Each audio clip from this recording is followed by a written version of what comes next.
bem, meus amigos e amigas, irmãos e irmãs? Estamos iniciando aqui mais uma aula, é a 9ª aula, e eu creio que, não sei se é o 9º vídeo, mas é a 9ª aula do curso teológico Teu Aprenda, aqui no YouTube. É um curso que nós criamos, né? Estamos aí desenvolvendo ele para aqui vídeos no YouTube, né? E, na verdade, esse curso foi criado para os obreiros da igreja que nós fazemos parte, da Igreja Evangélica Renovação da Fé. Porém, agora estamos adaptando para a realidade aqui de vídeos. É muito bom ter você com a gente aqui. Seja muito bem-vindo ao nosso vídeo. Se puder, se inscreva aí no nosso canal onde você está vendo esse vídeo e compartilhe também com outras pessoas que desejam aprender um pouco mais de teologia. É teologia básica, né? Mas eu creio que tem muita coisa aqui importante para você ver e rever, aprender junto conosco. Nós estávamos no último vídeo falando sobre o renascentismo, né? E foi durante essa época do renascentismo, entre os séculos 14 a 16, que surgiu em 1517 um monge, né? Essa data, 1517, marca aí o início de um ato desse monge católico que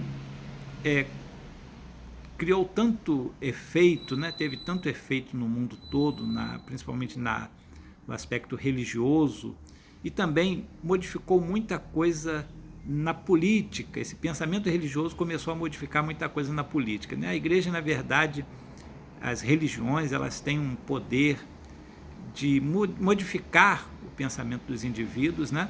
E com isso também modificam a sociedade de uma certa forma. E foi o que aconteceu na época de 1500 em diante, né? Então, em 1517, o monge Martim Lutero, que passou lá por várias experiências, né?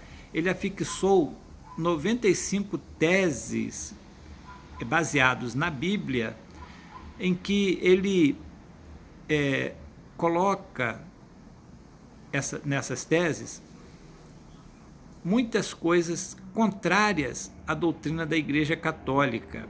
E ele, é claro, queria chamar a atenção dos teólogos, principalmente, das pessoas pensantes, né, dos filósofos da época, para as coisas que estavam acontecendo.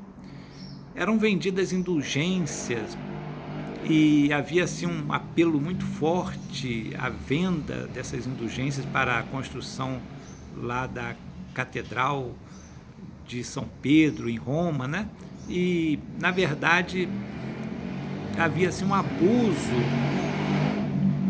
com essas vendas de indulgências, porque os teólogos da igreja, na época, os padres e os bispos, né, vendiam as indulgências como uma forma de que as pessoas seriam redimidas dos seus pecados e não precisariam mais se preocupar, pois estariam perdoadas para sempre, né? Nem pelo purgatório haveriam de passar. Então, houve aí muitas consequências dessas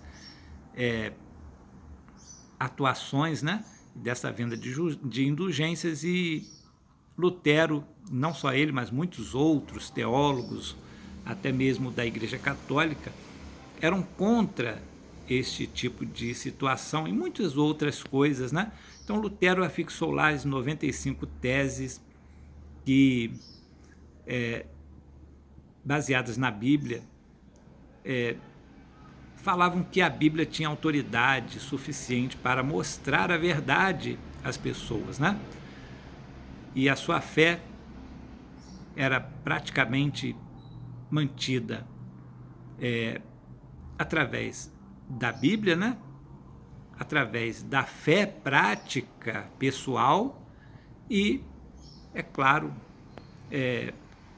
de um conteúdo muito extenso de textos bíblicos para formalizar assim o seu pensamento. Foi um pensamento realmente muito revolucionário e ele colocou ali em síntese o pensamento de muitas outras pessoas que mesmo dentro da Igreja Católica estavam inconformados com várias situações, né? Havia muita corrupção no clero católico, entre os líderes católicos na época. E então isso aí foi uma ação chamativa, né? Aquilo ficou assim, começou a ser propagado pelo mundo todo, né? Muitos adeptos ali de Lutero, pessoas começaram a ser adeptos dele e começaram a propagar aquelas ideias. Inclusive, uma das coisas que contribuiu muito para isso foi a criação, né, da tipologia em gráficas, né?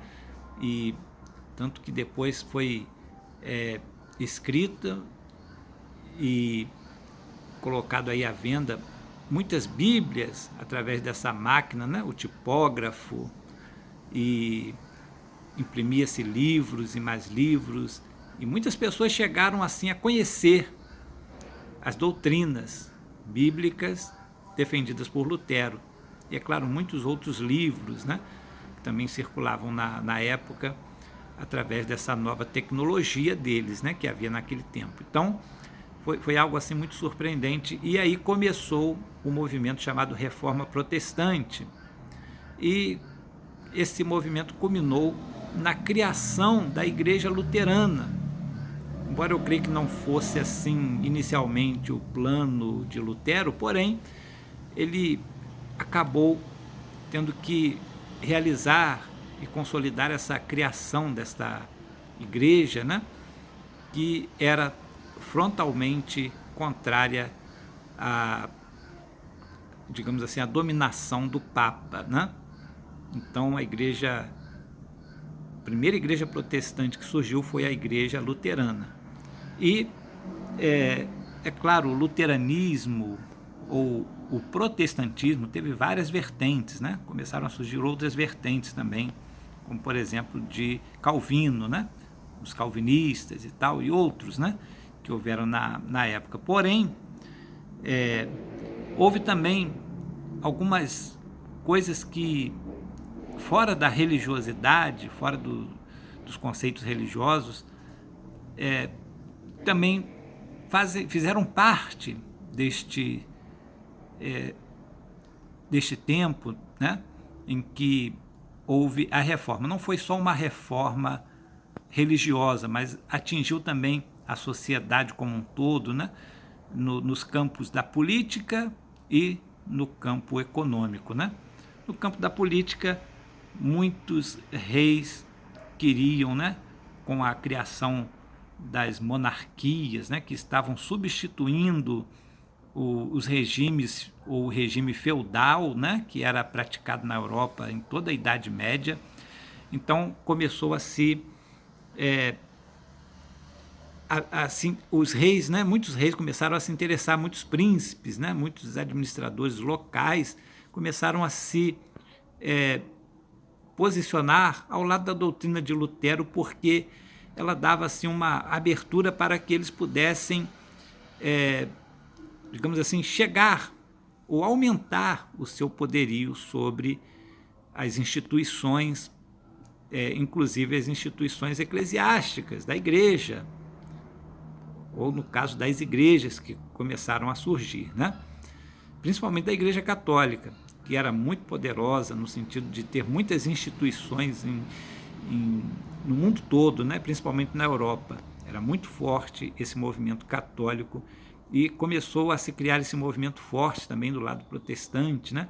E eles começaram a ser chamados de protestante a partir daí, porque eles começavam a protestar contra os atos ilícitos e começavam a defender uma nova ideia e uma reforma realmente no aspecto religioso e é claro, os políticos começaram a ver também que era preciso haver uma reforma no aspecto político, que interessava a eles, e econômico, porque a Igreja Católica era contra o aumento de preços, né, o aumento abusivo de cobranças de juros, etc., né, chamada a usura. Né? A Igreja Católica foi contra esse sistema mercantil capitalista que começava a se propagar pelo mundo, e os comerciantes então se sentiram muito lesados por isso e começaram então também a aderir às ideias protestantes, que não eram mais liberais nesse aspecto, né? Não entravam nessa questão de abusos, de preços, nem das concorrências comerciais, etc. Né? Então, foi assim uma época de muita turbulência, muitas guerras, né? E nós anotamos aqui algumas coisas, né? Houve assim muitas razões pelas quais começou a se propagar as ideias protestantes e começou aí essa reforma. Houve vários, né? Houveram vários motivos. E esses motivos que nós falamos, né? Motivo político, motivo econômico, são alguns deles. É importante nós ressaltarmos que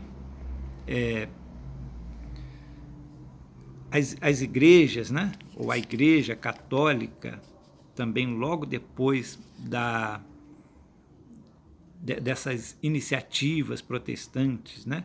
Começaram a haver guerras entre os reis que ficavam tanto do lado protestante como aqueles que se tornavam católicos, né? E houve reis que muitas vezes começaram até a achar que tinham o direito sobre a liderança da igreja, como o caso do rei da Inglaterra, né, Henrique VIII, que é muito conhecido, né, e outros como o rei da Suécia também na época, nacionalizaram a igreja, né. Na Inglaterra começou então o movimento da igreja anglicana, que era a mesma coisa da igreja católica, só que com a diferença de que o rei Henrique VIII era o líder, não aceitavam a liderança papal. E também na Suécia também se nacionalizou a igreja sueca, né? E daí em diante começaram a se proliferar por toda a Europa esses movimentos protestantes, né? Principalmente o luteranismo, que surgiu lá de Lutero, né? Foi assim algo que influenciou muito. E é claro, houve muita disputa teológica, houve muita guerra entre os reis, né? Houve muitas prisões, houve muitas punições, inclusive com morte, né?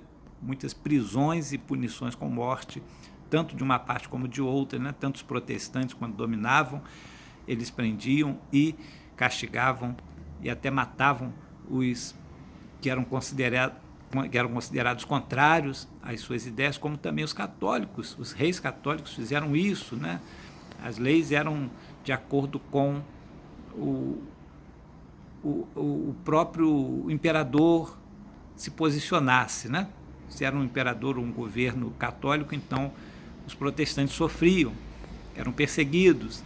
E da mesma forma, quando o imperador tendia para o lado protestante, os católicos sofriam, né? E não só os católicos, mas pessoas de outras religiões começavam a sofrer. Qualquer que discordasse de uma das duas religiões que estavam no poder, tanto a católica como a protestante, começavam a ser então desprezados e perseguidos e até mortos. Muitos foram mortos, né?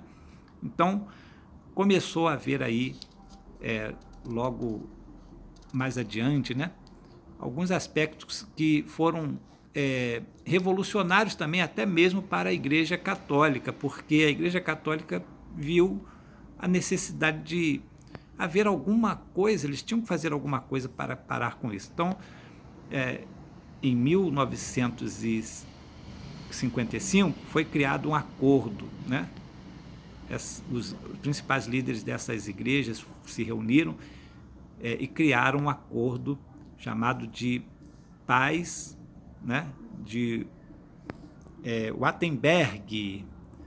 E então começou a haver assim um pouquinho mais de tolerância religiosa, mas mesmo assim a perseguição prevaleceu por muitos e muitos anos. Eu creio que chegou até em nossos tempos aqui no Brasil, né? No tempo do Império havia muita perseguição, no presidencialismo também houve muitas perseguições. Hoje em dia que a coisa está mais tranquila, né? Mas houve muitas coisas horríveis, horrendas mesmo, tanto de uma parte como de outra, né? Não estamos aqui defendendo nem o lado A nem o lado B. Coisas que já passaram, porém, a história está aí registrando, né? Tudo. Registram os fatos, né? Através de notícias, através dos vários aspectos que são usados para se obter informações históricas. Então, nós deixamos aqui para você, né, essa aula, que é a 9ª aula, falando sobre a Reforma Protestante. E a Igreja Católica, né, criou então uma contra-reforma, ou uma reforma interna dela, né, que modificaram muitos aspectos também da Igreja Católica. Foi proibida as indulgências, né? Foi proibido também a questão de venda de cargos e uma série de coisas como essas, né? Foram colocados em pauta e houve muitas modificações. E a igreja passou a ter um doutrinamento, né? Mais voltado para os enfermos, né? E também visando assim uma doutrinação religiosa do povo, né? A igreja começou a ficar mais próxima do povo nesse sentido. E então isso foi muito positivo, tanto da parte protestante como da parte da Igreja Católica, que começaram a modificar alguns aspectos, né, daquela corrupção quase que generalizada que havia nos tempos anteriores. Então, meus amigos, fica aí para vocês, né, essa aula, e eu agora me despeço, esperando que você possa ter aí tudo de bom e fiquem todos na paz do Senhor Jesus.